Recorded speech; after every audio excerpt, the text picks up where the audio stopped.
Chapitre 22. Envers et contre tout. L'histoire vraie du combat d'un homme contre les coups du sort et les femmes méprisables. Par Derf Stennodge. Je suis né à New York, de parents pauvres mais honnêtes, et dans mes plus anciens souvenirs, j'étais déjà dehors à travailler et à tenter de faire quelque chose de ma vie. Mais dans mes plus anciens souvenirs, il y avait toujours quelqu'un qui essayait de m'emmerder. Ça se passait toujours comme ça dans tout ce que j'ai fait. D'une façon ou d'une autre, on me mettait des bâtons dans les roues. Et comme j'ai bon cœur, je vous épargne les détails sordides. Souvent, je m'étais dit que si j'avais eu une petite compagne avec qui m'installer, la lutte à armes inégales n'aurait plus été aussi dure. Mais je n'ai pas eu plus de chance dans ce domaine que dans les autres. Des salopes, c'est tout ce que j'ai eu. 5 putains de salopes d'affilée. À moins que ce ne soit 6 ou 7, mais peu importe. C'est comme si elle n'était qu'une seule personne. Bon, finalement, j'ai atterri à Oklahoma City, et on aurait dit que la chance avait enfin tourné pour moi. Pas en ce qui concernait l'argent. J'achetais de l'or au porte-à-porte, et comment pouvez-vous gagner de l'argent quand tout le monde vous arnaque? Mais on aurait dit qu'assurément, ça avait changé en ce qui concernait les femmes. Non seulement on l'aurait dit, mais c'est vraiment arrivé. Et pour ce qui était de l'argent, elle en avait assez pour 40 personnes. Je l'ai rencontrée le jour où je suis parti à l'assaut de cette magnifique résidence, en ville. J'avais feinté le portier, et le premier appartement où j'ai toqué, c'était chez elle. Glacieuse, superbe, eh bien, tout ce que je peux dire, c'est que je n'avais jamais rien vu de tel. Quand elle m'a souri et qu'elle m'a dit d'entrer, j'ai eu du mal à y croire. J'avais honte de l'aborder à propos de l'or. J'ai dit que j'étais à la recherche d'un ami qui avait habité là, et patati patata, et que j'étais vraiment désolé de l'avoir dérangé, et...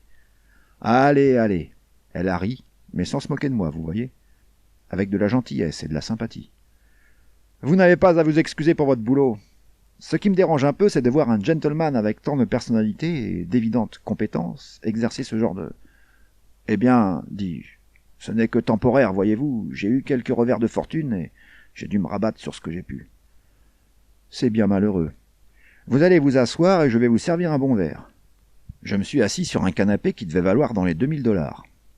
Elle a apporté nos verres et s'est assise à côté de moi. Elle m'a souri et elle a poursuivi la conversation, car naturellement, j'étais plutôt sans voix. J'ai fini mon verre et j'ai commencé à me lever. Elle a posé la main sur mon bras. « S'il vous plaît, dit-elle. S'il vous plaît, ne partez pas. Je suis tellement seul depuis que mon mari est mort. » J'ai dit que j'étais vraiment désolé d'apprendre la mort de son mari. Pendant un moment, ses yeux s'embuèrent, et puis elle a secoué la tête. Je me sens seul sans lui et... Naturellement, je ne voulais pas qu'il meure, mais oh, c'est terrible à dire, mais je crois que je commençais vraiment à le détester. Il m'avait caché sa vraie nature. Il m'avait fait croire qu'il était l'homme que je recherchais, et puis, une fois marié... Je vois ce que vous voulez dire, dis-je. Je vois exactement ce que vous voulez dire, mon Dis-le, chuchota-t-elle. Et elle s'est tournée vers moi et m'a pris dans ses bras. Dis que je suis ton bébé. Dis-le. Dis-moi tout ce que tu veux. Fais-moi tout ce que tu veux. Mais je t'en prie, ne pars pas. Et c'était comme dans un beau rêve, cher lecteur. Mais je... Parle des rêves. Ne vous raconte pas de bêtises. C'est exactement comme ça que j'ai rencontré la merveilleuse Hélène, ma princesse charmante. Ainsi, enfin, se sont unies 2 âmes assoiffées d'amour. Vous remarquerez que je ne l'ai pas décrite. J'en suis bien incapable, parce qu'elle prenait plein d'apparences différentes. Lorsqu'elle sortait là où tout le monde pouvait la voir, elle avait toujours la même apparence, celle qu'elle avait eue le jour de notre rencontre. Mais quand nous étions seuls, eh bien, parfois, si je n'avais pas su que c'était elle, je n'aurais pas su que c'était... Une putain de vieille peau syphilitique. La même femme. Elle avait des dizaines de tenues complètes, toutes différentes. Des vêtements que porterait une fille de 18 ans, d'autres pour une femme de 25 ans, ou d'autres pour une de 35, et ainsi de suite. Toutes complètes, depuis la robe d'intérieur jusqu'à la robe de soirée. Et elle avait toutes sortes de maquillages. Les poudres, les rouges à lèvres, dans des dizaines de nuances. Les perruques, les faux cils, les faux sourcils, et les plaquages dentaires. Même les petits trucs en verre qu'on pose sur l'œil pour en changer la couleur. C'était une sorte de passe-temps pour elle, vous voyez, de se déguiser selon toutes ces différentes façons. Et dès le début, ça m'a mis un peu mal à l'aise. J'en suis venu à me demander ce qui était réel et ce qui ne l'était pas. Et peut-être que si je l'avais vue comme elle... Une vieille peau de plus, comme toutes les autres. était réellement, je n'aurais pas pu le supporter. Mais c'était juste au début. Vous comprenez, cher lecteur, que ça ne pouvait pas être autrement. Je veux dire, il fallait qu'elle soit... Une vieille peau dans un hôtel minable, bonté divine. Et je ne pouvais aller nul. Belle et classe, et tout ce qu'un homme désire chez une femme. Je m'étais tellement fait rouler par des salopes que je ne pouvais plus les voir. Et après cette longue lutte à armes inégales, j'avais enfin trouvé la compagne de mes rêves. Elle avait hérité d'un gros tas de pognon à la mort de son père, mais c'est... voler les économies de son beau-frère. À peu près tout ce que j'ai pu savoir sur elle et sur lui. Je n'ai même jamais su son nom de jeune fille. Elle semblait gênée quand je lui parlais de son passé, alors je ne l'ai fait qu'une ou deux fois. Je me disais que le vieux avait probablement fait son beurre en vendant des traitements contre la chaude pisse ou quelque chose comme ça, et bien sûr ça la gênait. Et il valait mieux éviter le sujet. Après tout, bien que je me sois toujours cassé le cul à bosser sans jamais me plaindre, il y avait quelques épisodes de ma vie que je préférais garder secrets. Son argent était dans une banque d'une autre ville.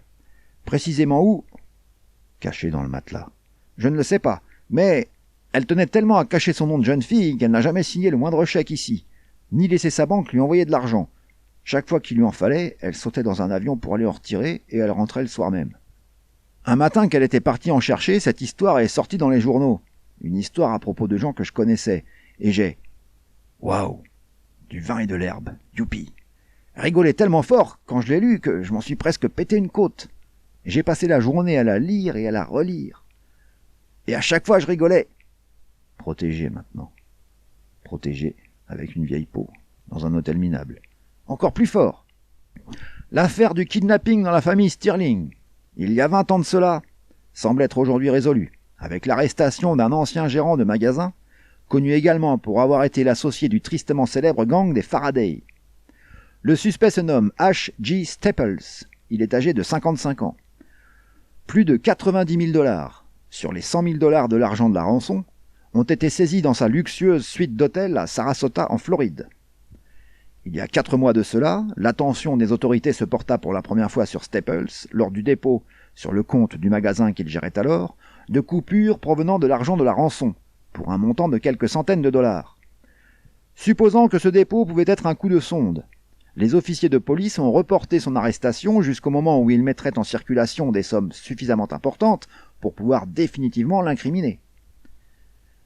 Ramona Stirling était la fille unique du pétrolier multimillionnaire Arthur Stirling et de son épouse semi-invalide. Âgée de 3 ans à l'époque des faits, Ramona avait été enlevée dans le parc de la luxueuse propriété familiale de Tulsa après que sa gouvernante ait été attirée à l'intérieur de la maison par un faux appel téléphonique. On exigea une rançon de 100 000 $, qui fut rapidement payée. Mais un journaliste débutant révéla sur les ondes que les numéros de série des coupures avaient été enregistrés. Suite à la divulgation de cette information, les Stirling perdirent tout contact avec les kidnappeurs, et de la vie générale, l'enfant fut tué. Madame Stirling mourut moins de 6 semaines après le kidnapping. Son mari fut enterré le mois suivant. En l'absence d'héritier, la grande fortune des Stirling fut réclamée par l'État. Il y avait 3 mois de cela, le suspect Staples avait quitté son travail et avait commencé à voyager dans le pays, effectuant diverses petites dépenses sur le chemin. Enfin convaincu, apparemment, que le temps avait blanchi l'argent sale, il était arrivé hier en Floride et s'était mis à le flamber. Advint alors son arrestation. Cuisiné par les policiers de l'État, ainsi que par les fédéraux et ceux du comté, il a raconté une histoire hautement improbable pour expliquer comment il était venu en possession de l'argent. Tous les détails ne sont pas encore disponibles, mais on sait que son histoire impliquait Ma Faraday, du groupe de gangsters mentionné ci-dessus, et Frank Dillon, un ex-collaborateur de Staples, qui a été recherché durant plusieurs mois relativement à la mort de sa femme et de l'enfant dont elle était enceinte. Les enquêteurs n'accordent absolument aucun crédit aux explications du suspect. Que Staples fut autrefois en excellents termes avec les gangsters est un fait bien admis. Il est cependant souligné que la famille Faraday tout entière a été éliminée il y a plus de 20 ans, et que, ceci étant, l'affirmation de Staples, selon laquelle Dillon aurait tué Ma pour s'emparer de l'argent de la rançon, n'est rien moins que ridicule. Qui plus est, il a été souligné que les Faraday étaient des braqueurs de banque. On n'a jamais entendu dire qu'ils se seraient adonnés à d'autres activités criminelles, et il serait quasiment impossible qu'ils l'aient fait. Quant à Dillon, les autorités pensent maintenant qu'il a lui-même été victime d'un meurtre et il n'est plus recherché en tant que fugitif. Leur théorie est que lui et Madame Dillon auraient appris d'une façon ou d'une autre que Staples détenait l'argent de la rançon, et que ce dernier les aurait tués tous les deux. Il a été expliqué que le corps de Dillon aurait pu être enterré dans un wagon de charbon destiné à alimenter un haut fourneau. J'ai rigolé, et rigolé, quand j'ai lu cette histoire. Je me suis senti bien durant toute la... Protégé? De quoi? Pas de ce dont j'avais besoin d'être protégé. Et c'était exactement... Journée. Et puis le soir est arrivé, et je ne rigolais plus. Et je ne me sentais plus bien, parce... Comme d'habitude, sauf que c'était encore pire. La pire de toutes les salopes, la plus minable de... Que c'était une sacrée tragédie, quand on y réfléchissait. Et je pense que vous savez, cher... Tous les hôtels. Et c'était insupportable. Il fallait que ça finisse mieux que ça, donc on a bu le... Lecteur, que je ne suis qu'un pauvre con au cœur tendre. Oui, c'était une terrible tragédie et... Vin, on a fumé l'herbe, on a commencé à sniffer la poudre. Ils disent qu'il faut pas le faire. Quiconque en était responsable méritait d'aller en tôle. Faire désirer à un gars ce qu'il ne... Boire le pinard, et taffer la Marie-Jeanne, et sniffer la coke. Mais on l'a fait. On a fait ça et après... Pouvait pas avoir. Faire en sorte qu'il ne pourrait pas avoir grand-chose, mais qu'il en voudrait. On est parti sur l'héroïne. On s'est fait un shoot, on a été malades comme des bêtes, mais on a... Beaucoup. Lui étaler tout ça sous les yeux, partout où il regarde, les belles voitures, les beaux... Continuez. Et au bout d'un moment, mon gars, oh mon gars, on savait plus où on était. On voyait. Vêtements et les belles maisons. Ne jamais rien lui donner, mais toujours lui faire désirer. Plus rien. Tellement choqué qu'on sentait plus rien. Complètement engourdi, mais tout... Faire se sentir con, car il n'avait pas ce qu'il ne pouvait pas obtenir. Le faire se détester, lui. Devenait magnifique. Elle existait, et la chambre existait, et j'existais.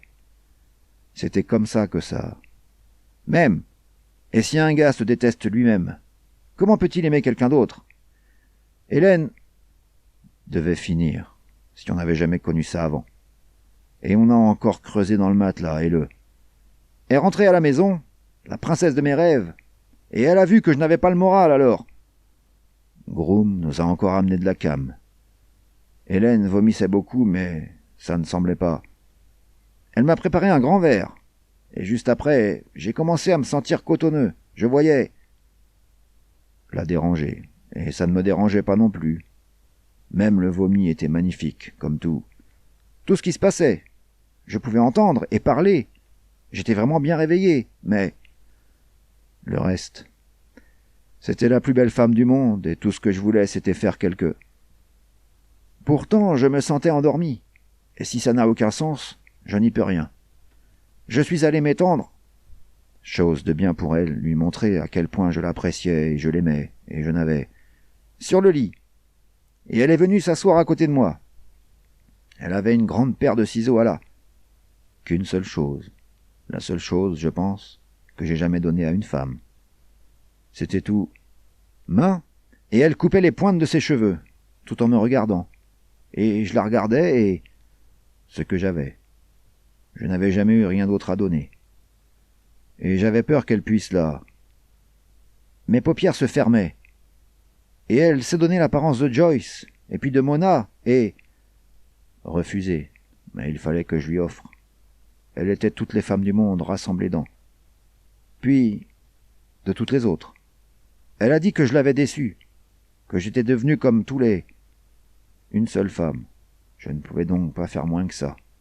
Et il fallait que je le fasse vite. Autres hommes qu'elle avait eus. Tu t'es joué de moi, elle a dit. Tu n'es pas différent des... Elle était dans la salle de bain en train de vomir. Je me suis levé et j'ai mis un coup de pied. Autre, Fred. Et tu vas devoir payer comme les autres. Tu m'as drogué, n'est-ce pas, j'ai dit. Dans la fenêtre. Ça m'a un peu réveillé. L'air froid et ces éclats de verre pointus. Mais je ne... Oh oui, elle a dit. Tu ne sentiras rien, et quand tu te réveilleras, tout sera fini. Tu n'auras plus... Sentirais probablement rien, vu comment j'étais chargé. Et elle le méritait. Et de toute façon, À t'inquiéter de rien. Ça ne sera pas merveilleux, Fred? Tu ne veux pas que je le fasse, chérie? N'en aurait plus besoin. Tout était fini, et ça ne servait à rien de s'y accrocher encore. J'ai retiré. J'ai hoché la tête, et elle a commencé à déboutonner et à tripoter, et ensuite, elle a... mes vêtements, ce qu'il en restait. Et j'ai passé ma jambe à travers la fenêtre. J'étais à... approcher les ciseaux. Elle a utilisé les ciseaux. Et ensuite, elle souriait à nouveau, et elle m'a... Califourchon. J'ai scié en faisant des va-et-vient, et ça n'a pris que très peu de temps. Hélène est... Laissez regarder. Voilà, elle a dit. C'est bien mieux, n'est-ce pas? Et ensuite, comme j'avais été... Sortie de la salle de bain, et elle n'en a pas voulu, de la seule chose que j'avais à lui donner. Elle... Gentille, elle s'est mise à rire, à me hurler dessus. S'est mise à rire, à hurler. Je me suis jeté par la fenêtre.